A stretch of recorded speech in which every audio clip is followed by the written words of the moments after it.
Welcome to Callahan Aircraft Services, another video on aircraft structures.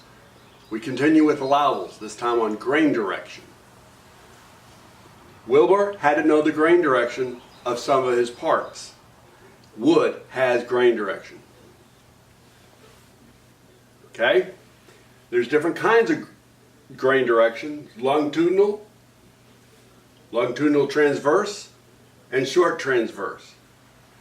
Give you an idea right here. Here's some more graphics on grain direction. But first we're going to do the load is the area, T times W, the width.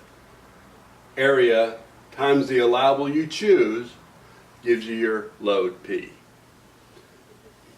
When you don't know the load direction, you pick the lower of the two.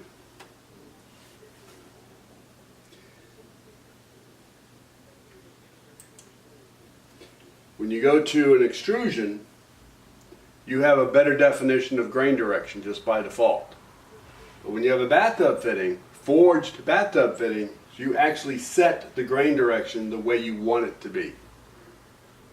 This will be spelled out on the drawing where the grain direction. Have a big line, grain, meaning longitudinal direction. Okay, this is your bathtub fitting forged. This is machined bathtub fitting. You don't get the benefits of the grain direction in the machined hog out. So when you substitute a hog out for a forged fitting, you got to check your allowables very close. If this is confusing, this is why we're around. You can give us a call or text us or email us right there. And we're always looking for business.